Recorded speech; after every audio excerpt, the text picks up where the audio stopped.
Hello everyone, I hope you are doing well. So this video is all about the mock test for teaching and learning syllabus professional ability जो RRB के लिए आएगा. So the first question for this mock test is which of the following is most effective method for designing classroom instructions. मैंने आपको classroom instructions के बारे में बताया था. आप किसी भी क्लास में हो, आप क्या चाहोगे, टीचर सेंटर्ड अप्रोच हो, लेक्चर देकर आओगे, स्टूडेंट सेंटर्ड हो, बच्चों के अकॉर्डिंग हो, इंटरैक्टिव हो, या फिर बच्चों को कहेंगे रट्टा मारने के लिए. सो the correct answer is student centered and interactive method. So there are 24 questions and out of 24 please let me know your score in the comment box. Bloom taxonomy के अकॉर्डिंगली क्लासरूम इंस्ट्रक्शन कैसे दी जाती है? Classroom में discipline बनाने के लिए, sitting arrangement assess करने के लिए, लर्निंग आउटकम्स तक पहुंचने के लिए, या सिर्फ होमवर्क देने के लिए. सो the correct answer is C1.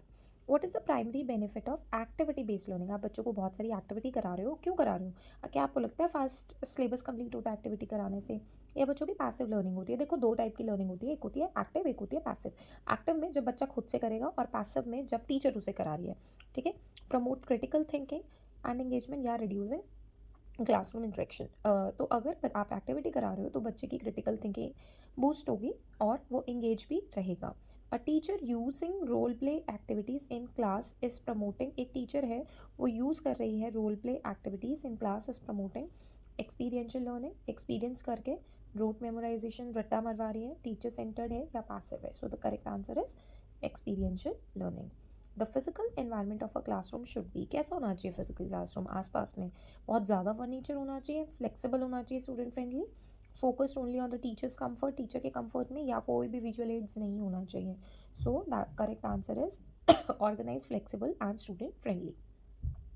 Which of the following is not an essential factor in designing learning space? Not पूछा है तो लर्निंग स्पेस में क्या नहीं होना चाहिए? येस, वेंटिलेशन होनी चाहिए, हम भी यही चाहते हैं, सीटिंग अरेंजमेंट अच्छा हो, ओवरलोडेड क्लासरूम डेकोरेशन नहीं होनी चाहिए, जो चीज़ें जानने वाली हो उतना ही हो. What is the first step in planning a lesson? आप लेसन प्लान कर रहे हैं और आप पहला स्टेप क्या दिखेंगे?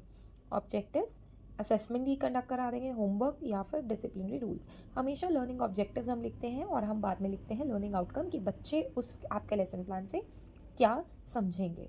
ठीक है. Next is effective. एक अच्छा लेसन प्लान कैसा होगा? जिसमें ऑब्जेक्टिव क्लियर हो, बहुत सारी अच्छी एक्टिविटीज़ हो, अच्छे असेसमेंट स्ट्रैटेजीज़ हो, या फिर सिर्फ लेक्चर प्लान टीचर्स के लिए हो, स्टूडेंट्स को नहीं पार्टिसिपेट कराया जा रहा, अनस्ट्रक्चर्ड हो. सो the correct answer is a. The difference between syllabus and curriculum. ये भी मैंने आपको थ्योरी में कराया था. सिलेबस में ओवरऑल लर्निंग ऑब्जेक्टिव्स होते हैं, करिकुलम में स्पेसिफिक सब्जेक्ट्स होते हैं. सिलेबस सब्जेक्ट स्पेसिफिक होता है, करिकुलम ओवरऑल एजुकेशन होता है. So yes, B is the correct because those two are not relevant. Hidden curriculum. ठीक है. एक ओवर्ट करिकुलम था, एक हिडन करिकुलम था. अगर आपको याद है, आपने थ्योरी पढ़ी है, हिडन करिकुलम ना ऐसा करिकुलम होता है जो छुपा हुआ करिकुलम होता है. ठीक है. मतलब आपको करिकुलम में कहीं पे भी मेंशन नहीं किया होगा उसके बारे में. जैसे कि वैल्यूज़ बच्चा चैप्टर पढ़ाते पढ़ाते ही सीख गया, तो वो मेंशन नहीं था कहीं पे भी. Right. So it's not stated unintended lesson through the school culture. Right. That is hidden curriculum. Foundational literacy primarily include. Foundational literacy में क्या क्या होता है? Reading, writing, comprehension. देखो, सबसे पहली बात, फाउंडेशनल लिटरेसी में हम ये चाहते हैं, FLN ये कहता है कि बच्चा जब तक फाउंडेशनल स्टेज कंप्लीट करे, उसे अल्फ़ाबेट्स की नॉलेज होनी चाहिए, सेंटेंस बनाने आ चुके होने चाहिए, और उसे नंबर्स की नॉलेज होनी चाहिए. ठीक है. सो the correct answer is reading, writing और कॉम्प्रिहेंशन स्किल्स जो हो उसको आनी चाहिए. Wise foundational numeracy important. तो ऊपर लिटरेसी था, अब यहाँ पर न्यूमरेसी है. लिटरेसी में रीडिंग, राइटिंग, न्यूमरेसी में नंबर्स. ठीक है. तो जो एवरीडे प्रॉब्लम सॉल्विंग है, लॉजिकल रीजनिंग है, वो बच्चे को आनी चाहिए. Next is the primary focus of ECCE. Early childhood care का प्राइमरी फोकस क्या है? बच्चे को जॉब के लिए स्टार्ट करना. अर्ली चाइल्डहुड में जॉब के लिए नहीं करेंगे, हम चाहेंगे बच्चा cognitive, emotion and social growth उसकी अच्छे से हो जाए. प्ले बेस्ड लर्निंग के अंदर क्या होगा? प्ले बेस्ड में हम हमेशा ये नहीं कहेंगे कि एंटरटेनमेंट हो, हम ये चाहते हैं कि बच्चे का दिमाग का सोशली इमोशनली विकास हो सके. कॉम्पिटेंसी बेस्ड एजुकेशन, CBE बोलते हैं इसको, किस पे फोकस करता है? मास्टरी ऑफ स्किल्स पर, सिर्फ थियोरेटिकल नॉलेज कराएगा, सिलेबस पे फोकस कर रहे हैं, रट्टा मारने के लिए कह रहे हैं, तो ये नहीं करेंगे. सो अगर आपको अभी तक वीडियोज़ अच्छी लग रही हैं, so please like and share and subscribe ज़रूर करिएगा. Question number 16, competency based learning ensures. Competency based learning में क्या होता है? स्टूडेंट प्रोग्रेस करता है on the mastery of the skill rather than grade. या फिर वन साइज एक ही अप्रोच दे रहे हो, एक ही थियोरेटिकल असेसमेंट दे रहे हो, या एक ही फिक्स लर्निंग पेस है, हर बच्चा एक ही तरीके से पढ़ रहा है. तो कॉम्पिटेंसी में बच्चा स्किल को मास्टर कर रहा है, इट डजेंट मैटर कि वो कौन से ग्रेड में है. What is an important feature of experiential? Experiential से आप समझते हैं एक्सपीरियंस लेकर, ठीक है, तो ये हो गया। पैसिव लर्निंग नहीं कभी करानी है बच्चों को, एक्टिव लर्निंग करानी है। अवॉइडिंग रियल वर्ल्ड, हम तो चाहते हैं रियल वर्ल्ड हो, ठीक है। रिपीटिंग टेक्स्ट बुक कॉन्टेंट नहीं पढ़ाएंगे, ठीक है। उसी कॉन्टेंट को हम किसी भी तरीके से मॉडिफाई करके, मतलब आउटकम वही रहना चाहिए, वैसे पढ़ा सकते हैं। विच of the following is an example of experiential learning? Experiential learning के आउटकम क्या है? वर्कशीट कंप्लीट कराना नहीं, डेट्स को मेमोराइज कराना, रीडिंग कराना सिर्फ, ठीक है, बिना प्रैक्टिकल कराए, साइंस एक्सपेरिमेंट्स को अंडरस्टैंड कराना विद द कॉन्सेप्ट। एक well organised learning space promote करता है कि कोलैबोरेशन ना हो पाए, टीचर्स सिर्फ टीचर बोलती रहे, क्लासरूम में बहुत नॉइज हो, या फिर बच्चा एंगेज रहे और मोटिवेटेड रहे। बैकवर्ड डिज़ाइन क्या होता है लेसन प्लानिंग में?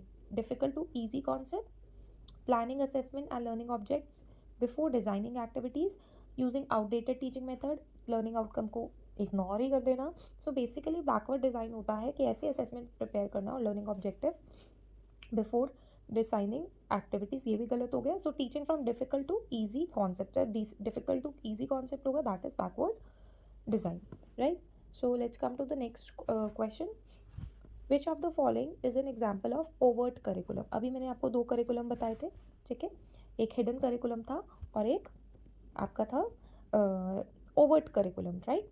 सो ओवर्ट करिकुलम की अगर हम बात करें तो इसमें एथिकल वैल्यूज़, इंट्रैक्शन से टीम वर्क, ठीक है, या फिर अगर हम बात करें साइंस सिलेबस आप प्रोवाइड कर रहे हो तो वो हो गया, या फिर unconscious social norms acquired at the school, right.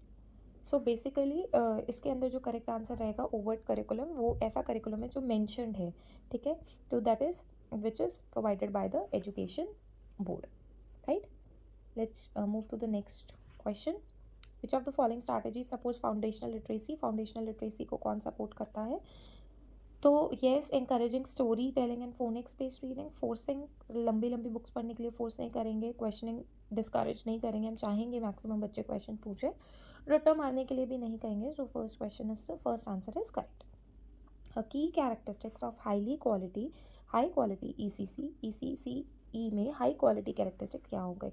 Style centre learning, yes. Classroom discipline में हो, ऐसा कुछ नहीं है आजकल ना, ऐसा बोला जाता है कि क्लास में अगर पॉजिटिव तरीके से कोलैबोरेशन हो रहा है, बच्चे बात कर रहे हैं, तो दैट इज़ करेक्ट, ठीक है। एक्स को पैरेंटल इन्वॉल्वमेंट नहीं करना, so A is the correct answer. Last question is, which of the following is not a characteristic of competency based education? Focus on skill mastery, one size fits all curriculum, personalized learning path, real world application. So this is your homework. If you are liking this series, please like, share and subscribe. And for one-on-one coaching, you can message me on It's Awesome Chat Telegram channel, right? If you have not joined yet, so you can join it. Thank you so much for watching.